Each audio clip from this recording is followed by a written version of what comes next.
Hey everyone, I am Arjun Kohli and I am a magician. I'm 17 years old and I started magic when I was only 10 years old. And since the past 7 years of my life, I have been mystifying people all around and passionately diving deeper and deeper into the art form. I've always been a very curious kid, one who would want to learn anything and everything that I could get my hands on. And I think that's how it really began. I was just 10 surfing through YouTube on a casual day, and I came across a video of a French magician named Xavier Perret. And he was doing this very simple sleight of hand card trick, and I was intrigued. So I ran towards my mom and I asked her for a deck of cards. And she took the cards out and looked at me and said, this is the only deck of cards that I have, and it's my favorite deck, so take care of it. And I'm like, yeah, sure thing. And I took the cards, I ran back to my room, played the video, and I got the trick down, or what I thought I got it down. I went out and I started showing it to all my friends. And I got some mixed reactions. Some of them got it how it was done because of my sloppy sleight of hand at that point of time, while the others did not. And they started yelling and reacting. And it was really cool. Though something different happened while I was heading back home. An uncle, oh, and by the way, if I haven't mentioned it yet, I live in India. And in India, playing cards are something which is very frequently looked down upon. It's not something that you would want to see in the hands of a 10-year-old casually roaming around. We usually use cards for gambling, or at least that's how the stereotype goes over here. So while on my back home, the uncle stopped me. He was with his daughter, who was about 2 or 3 at the time, and he said, "What are you doing with a deck of cards?" And I said, "I just learned a new card trick." And he said, "Okay, show me." So I offered him the cards like this, and I said, "Pick a card, any card." And he took the card out, and he looked at it, remembered it, put it back, and then he snatched the cards out of my hand, shuffled all the cards, and gave it back to me and said, "Try to find it now." I obviously couldn't do it. I told him I'm not a magician. I'm not good enough. I just learned one trick. And then he actually slapped the cards out of my hand. They fell on the ground. And he told me, "Don't waste your time on such things in life. You should go back, play cricket like the other kids are playing, or head back home and focus on your exams and study for them." And then he left. I was there all by myself, holding my tears back, trying to pick up all the cards one by one off the ground. I picked them up, I went home, and something happened which I have never expected to happen. Instead of quitting magic that day, I opened YouTube again, I opened Xavier's channel, and I watched another video, and then another, and I then kept practicing the tricks over and over again, and then I started performing them to people. And then I used to carry this deck of cards with me, which was almost a magical item everywhere that I went, and in every party or get together that our families had, I used to perform. So I was an introverted kid who was very shy, and I needed my elder siblings' help to introduce me to all the uncles and aunties in every party. But now I had a deck of cards with me. Now I had something which gave me confidence about myself. And I used to randomly go around telling uncles and aunties to just pick a card, and just perform for them. And they used to go screaming, reacting that, "Whoa, how's that happening?" And call their friends. And by the end of the party, you would have a 10-year-old with a deck of cards entertaining all the adults in the room. And I think that's how it began. From there on, I didn't know. A couple years later, I got my first gig, and everything just sort of snowballed automatically, and I became a professional magician. And I absolutely love it. No, now before we proceed any further, I want to first perform something for all of you to give you a better idea of what I'm gonna be talking about in the talk.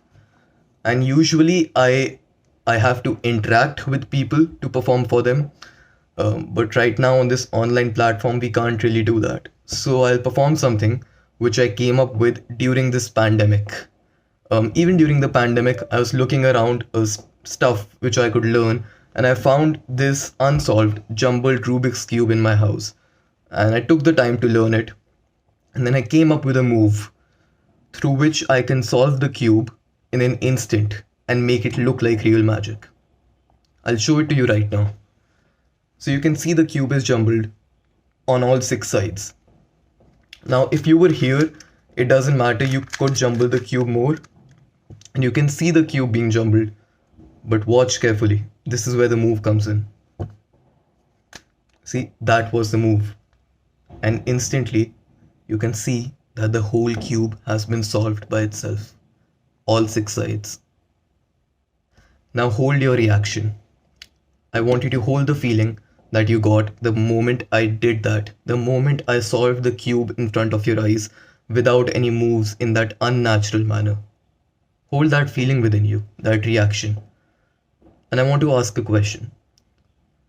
In that moment, where did the magic actually lie? Was it in the Rubik's Cube? Was it in my sleight of hand? Or was it in your mind? Was it in your perception, in your mind? If so, then what is magic at all? And I think that's the question that I've been exploring since a long time now.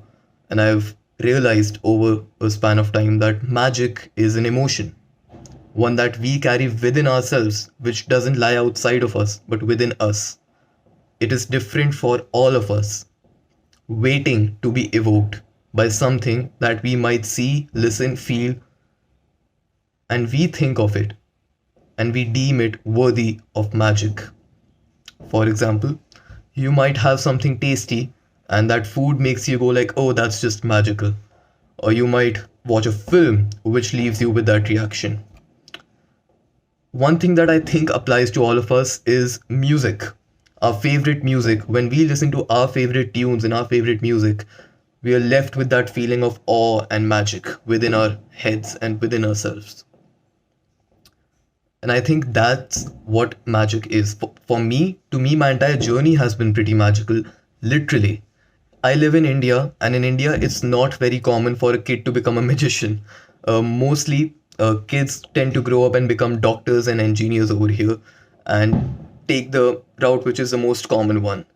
I've been fortunate and passionate enough to follow the path that I believe in. And I think that's one of the greatest examples of what is magic to me. Um, Over the time being a magician for so long, I've also realized that the definition of magic in context to a magician has been pretty stereotypical, not only in India but internationally.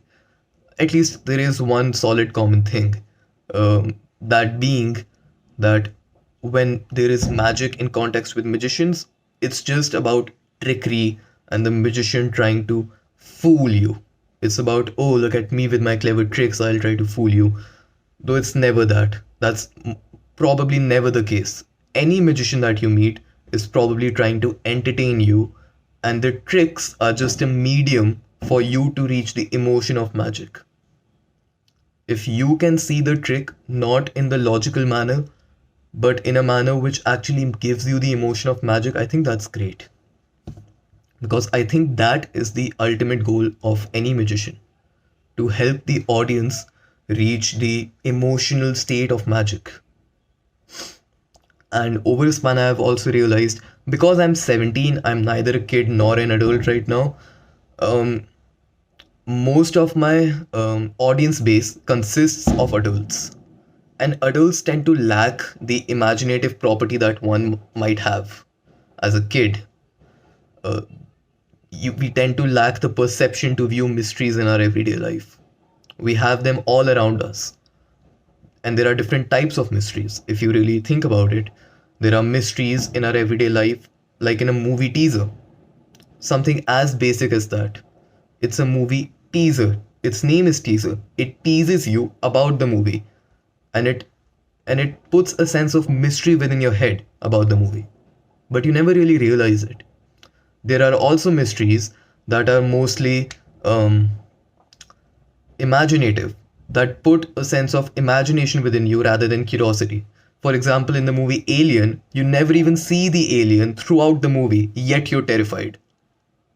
The whole thing is mysterious, and it leads you to imagine that the alien would be so scary. It happens all the time, all around us. And I think that's a part of magic. Just like we need to see those emotions in our daily lives, we need to have the perception to enjoy mystery, to have curiosity and ask the question why more regularly, to view stuff, because sometimes mysteries, even in our adulthood, are more important than knowledge. And I think it's very important to let loose of the logic and the mundane business that we have evolved with time. We have gotten used to how the world functions. But when you see a magician perform, in that split moment, it defies all logic that you have known. And I think that's what helps you reach the emotional state of magic.